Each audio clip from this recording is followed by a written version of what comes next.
Good morning. Good morning. Good morning. I'm going live because I left out Capricorn-Aquarius, and I wanted to make sure Capricorn-Aquarius did get their reading. And I've got a crazy puppy on me right now, so she's going to need to settle down. We'll see what she does.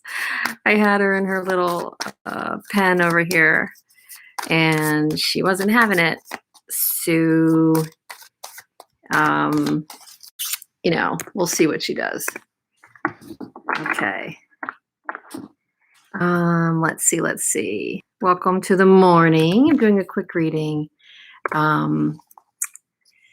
So this is going to be for catching up with my Capricorn-Aquarius that I missed last reading. I did not forget about you. I'm going to see what's going on for you in any area. Capricorn-Aquarius. And then I'm going to just pick up with some solstice vibes. Solstice is sometimes about relationships, connecting with others, nature, grounding yourself. We'll see what comes up in our solstice vibe area. Good morning. So first I'm going to do Sag. I'm sorry. Why do I keep saying Sag? Capricorn-Aquarius. What's going on for Capricorn-Aquarius? We have the Ace of Pentacles, the Ten of Pentacles, the Eight of Pentacles, and the High Priestess. Lots of pentacles happening here. So let's see. And this wanted to drop out as well, which is the Two of Pentacles. And the bottom of the deck is the Six of Cups. All right, so perfect for as we come out of a Mercury retrograde. There's some memories, there's some reconnecting with somebody from the past, Capricorn-Aquarius, and wow, the Sun, which is a pretty amazing thing. Star in reverse, maybe some healing needs to happen out of this relationship. But it looks like a new opportunity to be on a path toward greater fulfillment, greater abundance. It's highly likely that it's going to require some hard work. The Ace of Pentacles and the Ten of Pentacles is the path to what you've been envisioning, Capricorn-Aquarius. You've really had a vision in place, I feel, something very concrete that you've been aiming toward. And this period, whether it's the next 3 to 4 weeks, is very much about concrete. Maybe you're putting pen to paper on a vision. Maybe you're talking with others about what you want to create. But out of that's coming, that whole manifestation, when you put it down in writing, when you talk about it and claim it to others, the universe kind of, conspires to make things happen. And I really feel that that's what this is, a universal reading for you, which is very powerful. And it's very concrete. Again, you've got 4 Pentacles cards out of 6 so far. So you're hedging toward this whole, family, work, abundant card, everything coming together out of a seed of a new opportunity, Capricorn-Aquarius. It does require hard work with the 8 of Pentacles, and not to be ignored is the High Priestess.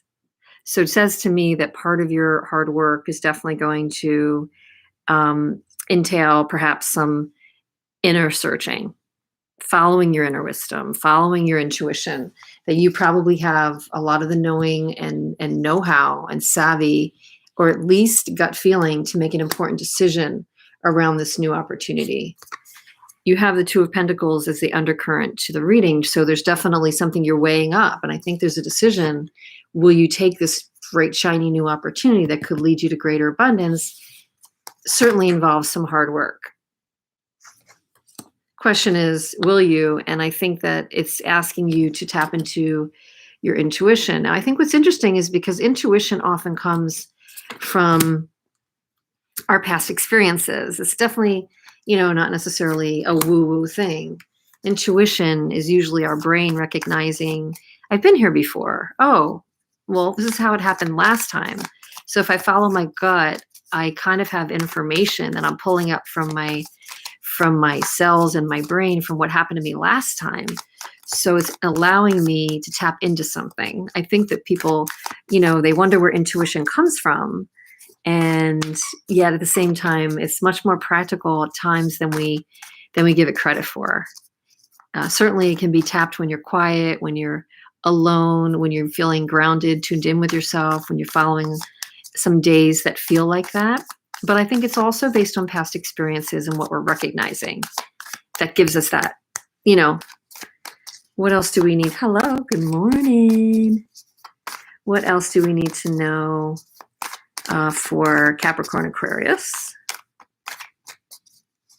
You claiming it? Okay, excellent. The Hierophant, 8 of Swords, 6 of Pentacles, and the Devil. Okay. And again, a reuniting, or I think something coming up with friends. A kind of a go slow, be patient about a reuniting with friends, and the Wheel of Fortune. So again, I think it's a universal thing. I think the universe is going to have your back about this decision. There could be this infinite connection. We can't ignore that in this choice, we do have the infinity sign. So it's somebody that could be coming back around that's requiring you to make a choice. 6 of Cups, 2 of Pentacles. There tends to be an illumination around this, so you're going to get what you need to know in order to make the decision. But what's this saying to me with the Hierophant and the 8 of Swords is this could be a partnership in the past that has caused you a lot of angst, concern, and worry. And yeah, it's definitely feeling like it's a partnership that has in the past caused you some worry. And this time around, you're going to be really careful about what you give and what you don't give, 6 of Pentacles, because there could be a control issue here with this particular offer, whether it's an employer career opportunity, whether it's a relationship. It could be a bit of something to be aware of, that there might be a bit of a pattern that doesn't want to repeat itself here if you're guarding your health and wellness by a little bit. And I say that too because one of the hits I got on this card that I did not share was sometimes the 8 of Pentacles can speak to recreating patterns. And at least I see it as that sometimes. Definitely this was a work hard vibe for me, but I also got this like creating a pattern thing. And then when you have some of these other cards, like the Devil underneath it, and the 6 of Coins, which to me is be careful where you're giving. Excuse me. I had to get my sip of coffee in there. What it says to me is, yes, bright, shiny new opportunity. Yes, potential to bring in abundance. More things are going to be illuminated. You do have a choice to make. You're going to know the answers in order to make that choice. That said, do it with a dose of caution. This situation in the past may have, or something like it, triggers in you maybe sometimes the desire to give or overgive, and be aware of overtakers is what I'm getting. So, I'm not to ignore the sun. The sun graces every reading with a beautiful, and interesting for the solstice, but it graces everything with this beautiful illumination and good luck feeling. I do think the universe has your back, and this is just a caution that on your way to this potentially very abundant, fulfilling opportunity, be careful when you're making decisions around it that you don't give in a way that's unhealthy for you. I got the World too, or stay with something longer than is good for you. That you need to really take good care of yourself. Don't create old habits. Okay. So that was my Capricorn-Aquarius reading. So I thought maybe I would see what's coming up just in the area of relationships overall. Because, the solstice isn't necessarily about relationships, but it definitely can be a time when we're connecting or reconnecting with people. Getting an inclination to be with our tribe, be with our community, people who bring us comfort, people who bring us comfort or ground us. But it is also a time where you might be getting some illumination about something. Let's see. Good morning. Good morning. Good morning. Okay. Let's see. Let's see what I can share with you. This is going to be just an extra claimant reading. And then we're going to all get on with our days. 3 of Wands, 2 of Swords, 3 of Wands, Father of Swords, 3 of Pentacles. Bottom of the deck is Mother of Swords. Wow. Okay, this is definitely the need to be discriminating. Daughter of Swords, Son of Wands. Okay. So this is telling me that, again, I think an important choice needs to be made about what to invest in. 3 of Wands, where to let your ship sail. But the investment decision with the 2 of Swords is always about a decision that you're not quite allowing yourself to fully, at first, see everything that it entails. You're willing to maybe put some rose-colored glasses, or you've been willing to put a rose-colored lens on things, that you might not be giving yourself the harsh reality when it comes about where you want to invest. And I think for some of you that is going to have to do with an air sign, perhaps. Not necessarily. It could be just the figure or the sentiment energy of a King of Swords, which tends to be, more detached. Somebody who may struggle expressing their feelings. Somebody who's not as, openly, emotional with you, or maybe even to the point of blunt, or at times low EQ, or, insensitive. So you might be dealing with a decision around that person. And another 3, whether or not to take the project, to build with them, to take the offer that they're offering. And I think what's happening is, with all these swords, there's definitely the Knight of Wands here. So there's this glimmer of, this could be offering you an undercurrent of passion that's attractive, or the person is kind of offering an emotional side that's at first kind of alluring. But I do think that with the Page of Swords, which is the daughter here, and the Queen of Swords, you're going to treat this situation very even-handedly, and that ultimately you are going to see the forest for the trees. You are going to remove any rose-colored lens that you've been putting on this. They may be coming in with a charming, for some of you this would be resonating with, or coming in with a charming and attractive energy, despite at the core being a King of Swords. So this person has a duality. They may even be a Gemini for some of you. But you're going to need more information, Page of Swords, and you're going to be very scrutinizing, very logical about this. You're not going to let your emotions carry you away, which is all good. What else do we need to know for this general energy? That was the Sun almost wanting to flip out again.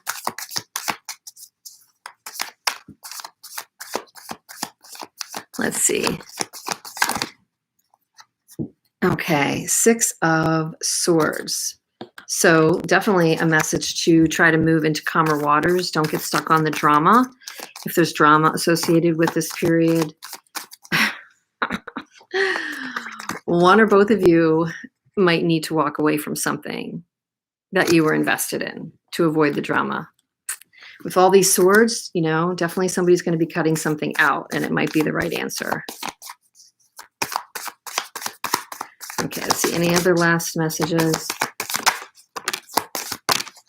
Yes, so we have 7 of Swords, Father of Pentacles, and 8 of Swords. Wow. This is, and the King of Wands. Yeah, that's that charming person again.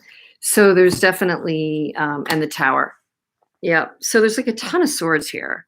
It's screaming, to watch your logical side in this. Make some logical decisions, not get overly carried away with the charm that maybe in this situation, somebody maybe up to no good. Somebody might be self-serving in this situation. And we've got the King of Pentacles here. So you either have a King of Pentacles that's a better choice than this King of Swords, who I feel just kind of a bit of duplicative, two-sided energy with. Or this is the other side of this King of Swords. They do have a practical, loving, and nurturing side. not to mention sometimes a charming side. I just feel like there's an unpredictability that's going on in this, and that it does tend to make you stay in your head and make you worry. So at the end of the day, I think you're going to have to analyze, is drama what you're after? Or is more ease, balance, peace what you're after? And that may involve cutting something out for now. It doesn't necessarily need to mean it's the end of something, but it just does say to me, it's a question about where are you going to invest? Who are you going to partner with? Who are you going to be on a project with? Are you going to take this offer, this sometimes charming, sometimes, don't always know what they're up to person who may not give you everything you need because they're withholding, King of Swords. It's confusing. It's the most confusing situations where people show up as completely different each time. I mean, that could be the boss that you never know what they're going to be like when you go to work. So you're on eggshells every day. It can be the relationship that's like that. 1 minute they're charming and another minute they're busy or standoffish, or they don't talk to you, or they're ghosting you. It's like, really? So I think that was a little bit of that for that reading. So I hope that was helpful. And sorry, this is a quickie, but I did want to say hello. And I think I probably just need to introduce you to my little puppy. For those of you who need a puppy dose, just my little puppy. So just a little puppy hello before I say goodbye. Okay, you all have a great day, and we'll talk soon.